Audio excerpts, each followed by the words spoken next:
जय जगन्नाथ। गजपति कपिलेन्द्र देव 591 वर्ष राज्याभिषेक आज सी जड़े एमती गजपति सी ठाकुर को डाकुले प्रभु तुम्हें सम्राट मु राउत राउत माने मु तम अंडर अच्छी तम निचर अच्छी मु जड़े दास सेवा करने को आसी तेणु ता परवर्ती पर्यायर से माने जिते सम्राट आसिले पुरुषोत्तम देव ठू आरंभ कर जो मैंने समस्ते प्रभु को सम्राट हिसाब से ग्रहण करें तेणु आम जो ओडिया आम महाप्रभु होती भारी बढ़िया तेणु महाप्रभु को जदि आम पाखे मर्त्य वैकुंठ अच्छी समस्ते श्रद्धा करवा जय जगन्नाथ डाकिबा आउ जो सकाळु सकाळु उठंतु जय जगन्नाथ जपंतु यही जो कथाटी को से जदि आम मुंडे पूरेकी चलवा आगामी दिन में सत्य धर्म पथ निजे जापर मनीष को सर्वसमर्थ करी ठाकुर छाड़ी किए कौ पटे विकसित हम सी तार बुद्धि खटैकी विकसित हो पार तेणु आम मैंने केमी कौनटा ठीक बाट कौटा भूल बाट सी भी जानी जी भूल करुच्ची सी भी जानी मु भूल करुच्ची किंतु कर चली कई किसी ना दंड दबार बोली सी भावुची सी कौच भल कामटा ठाकुर देखुं खराब कामटा देखुना सेटा भी भूल तेणु सत्य धर्म पचर जावा आगामी दिन जुग हूँ सत्य जुग 32 आसो जहाँ हूँ भर के आसो कौन आसो आम जाने से भगवान का बेपार से जो सत्य जुग माधव ना आसवा कथा तेणु माधव जुगरे सी जो आजिकल गोटे आडभाइस से मैंने जहाँ कहते त्रिकाल संध्या करने आम विगत दिन में गोटे प्रार्थना करते गोड़ हाथ धोई घर को पशिले प्रार्थना करके कहते ठाकुर को सुविधा असुविधा आमर कि परीक्षा फेल जी मत पास करे जहाँ भी हो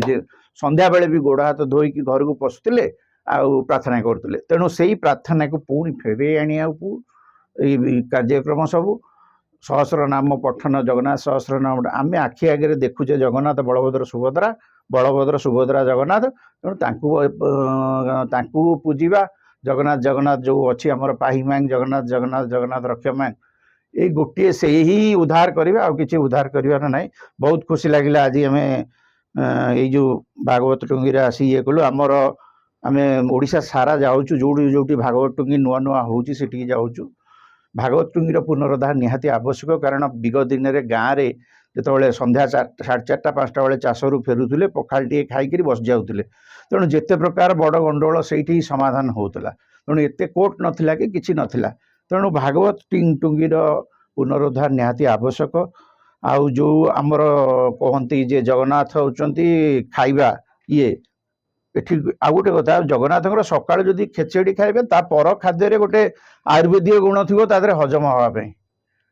किंतु आम आज जो अवस्था अच्छे बाहर देखिए जो देखिए गोटे गोटे हांडी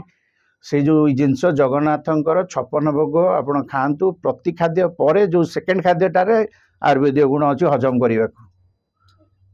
यहाँ हूँ भोग से अनुसार तैयारी कराई आउ ठाकुर जो कहते जे खाती खाली पूजा होची पूजा हेले केते जण दियन ठाकुर जदि खाऊ थांते केते दियंते सी तो गोटे अलग कथा तेणु ठाकुर तांकर जो बाटे पाखे भोग लगिला पर से जिनसटा ठीक टेस्ट आसे भोग लगिनी माने टेस्ट ना तेणु से आग्रहणे जो देवता माने जमती नियंती से प्रकाश हुंती रीतिनीति सब जिनस अलग तेणु आम साधारण लोक आम सूक्ष्म दृष्टि ना आम से देखिपारे तेणु आटलिस्ट चिंता करवा सत्य जावा कि धर्म जावा ठीक बाटर जावाक चेष्टा करवा